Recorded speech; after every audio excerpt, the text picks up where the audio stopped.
my name is Mandolin Pedron and welcome to my YouTube channel. Today I thought I would tell you about how I published my first novel, Shards of Glass. I can't tell you exactly how long it takes from A to Z because I actually started writing this book back in 2003 when I was only 13 years old, which is why originally Rachel, the main character of the book, was 13. I was very inspired by things like Columbine, the shooting in Colorado that happened. I just couldn't imagine how somebody can go through such a traumatic event. So I took inspiration also from a few TV shows and stuff that I was watching at the time, and I just started writing snippets of life from these characters and this tragedy that I had kind of put them through, and that's how it started out. And then in July 2015 I participated in Camp NaNoWriMo and I turned it into a full-length novel. For those of you who aren't aware, NaNoWriMo stands for National Novel Writing Month, which usually happens in November, where you have 30 days to write a 50,000 word novel, which, you know, it's a short novel, but it's a novel. They also have events in April and July where you get to set the project and your goal. So you can choose to write 30,000 words, or you can write 200,000 words in a month. You can also just edit something that you've already written. You can write a comic book, you can write a script. It's really up to you. I chose to write this book and I gave myself a 75,000 word goal. When you set up your project, one of the first things you have to do is give it a title. At the time I was calling it Prologue because the first chapter of the book is called Prologue. Obviously this wasn't going to work for actually selling it, so I came up with the idea of changing the last name of the family to Glass so that I can call it Shards of Glass to represent the fragments of the family that is now scattered all over the place. So in 2015 I did write it and I finished first draft. I didn't get to my 75,000 words. I think I got 73,000 and something, but this was the first full-length book that I ever finished. Beginning, middle, and end, it was there, and I was really proud of myself. From then on though, I just kind of edited it a bit on my own. I sent it to my mom for her feedback.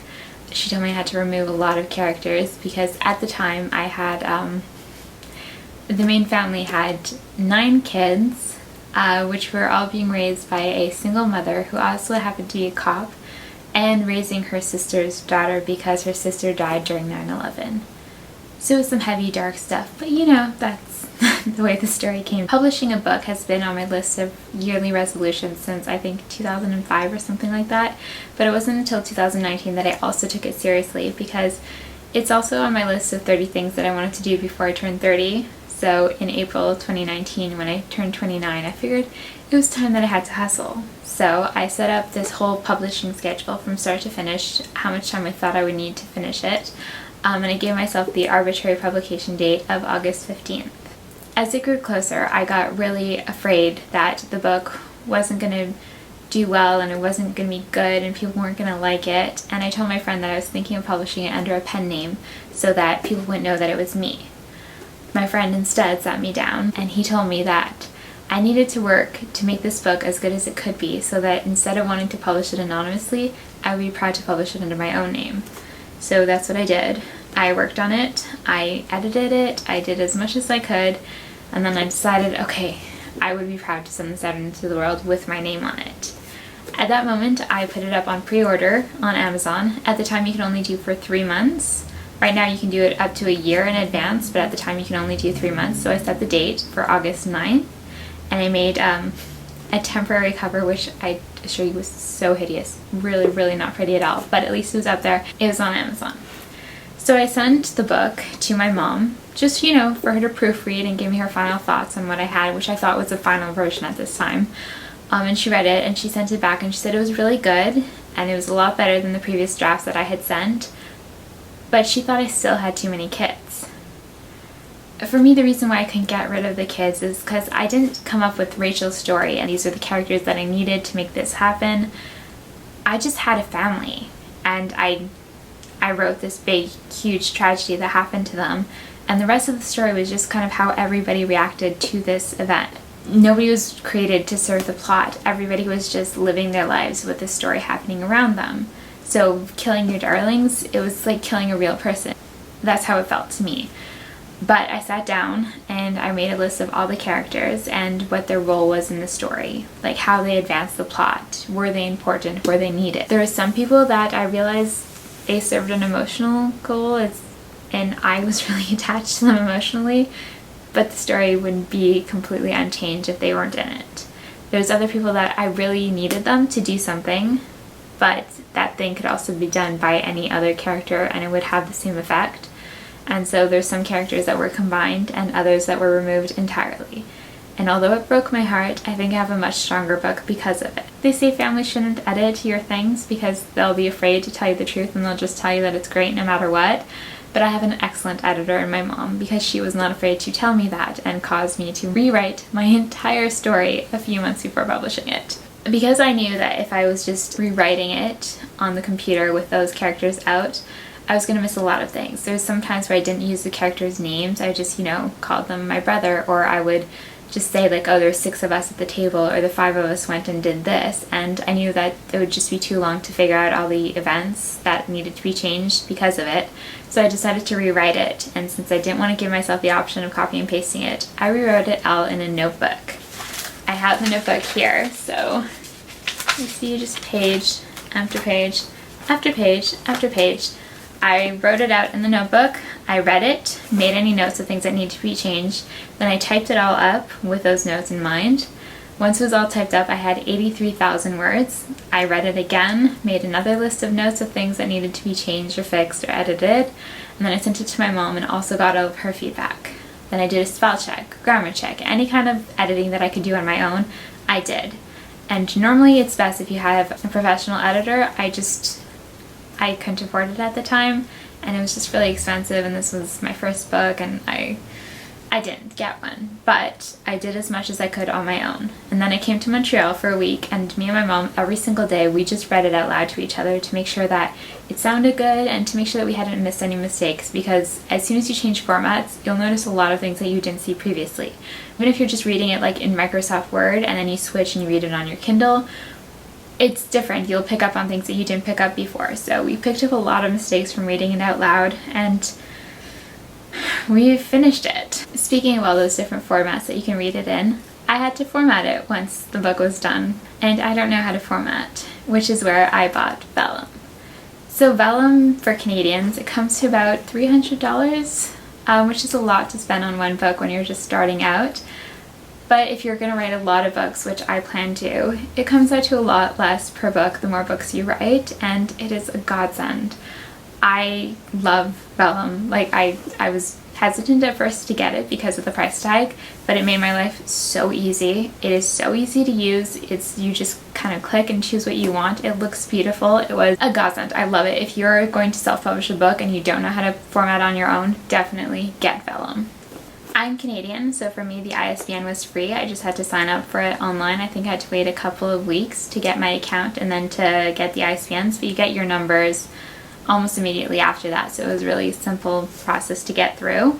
As for the cover, I asked my friend JF, the one who persuaded me to make a better book instead of publishing anonymously. He did the cover for me because he's also a graphic artist, and we had some meetings where we talked about what kind of things I could want to have in a cover and what the story was about. I had this idea in my head though. I really just wanted like a framed family picture where everybody's smiling and so happy, and I wanted the glass inside the frame to be smashed and there to be pieces of glass everywhere to represent the shattered glass family, hence the name Shards of Glass. So I thought that was really cool, and he did a perfect rendition of it.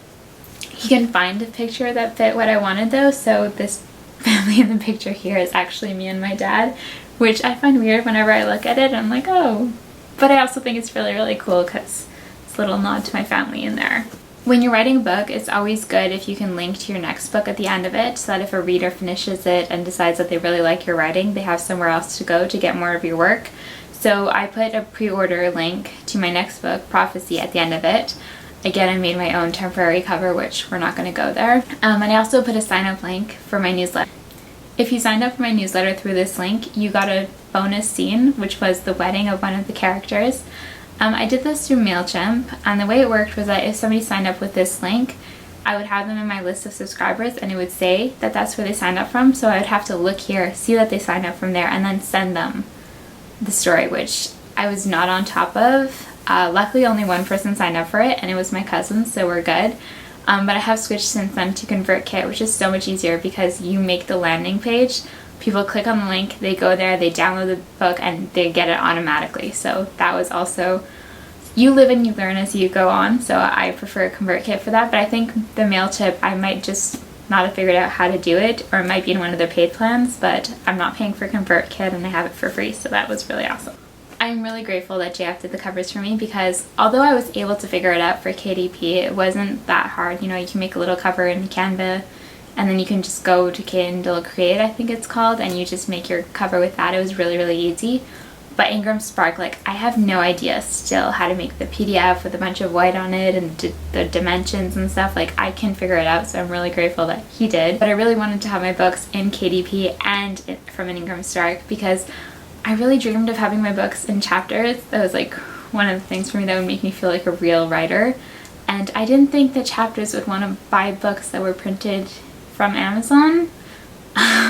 So I got them from Ingram Spark as well, which normally it's $49 US if you want to get a book uploaded to Ingram Spark, but because I did NaNoWriMo, you get all kinds of codes at the end of it, like bonuses for the winners of NaNoWriMo, and one of them is an Ingram Spark free upload code, so I used that and it was free for me. I put the paperback live a few days before I put the ebook live, because I wanted to order some copies for me and my mom to be able to read them and make sure that there was no mistakes that passed through all of our editing, and to also read it in the physical format and make sure there was no mistakes with that. It still took about 2 weeks for the books to be linked, and the reason why you would want to do that is because when the paperback goes live, you can start reviewing it, so that then when the ebook goes live, it already has reviews on it, because theoretically the books should be linked.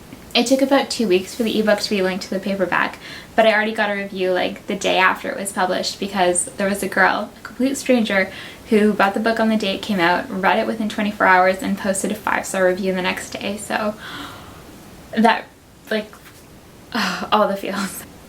I expected to sell about 5 books to like my parents, my grandparents, and a few cousins or something like that, but in the end, my first published month, I sold 85 copies, which was 42 paperbacks, 10 paid ebooks, and I went exclusive to Amazon, which means that my ebooks, you can only buy them from Amazon. And when you do that, you get access to, they call it countdown days, which is your price would be reduced, but you still get the higher royalty, or free days. And I used my free days as soon as I published the book, like a few days after the book went free, so you can download it without paying, and 33 people took advantage of that.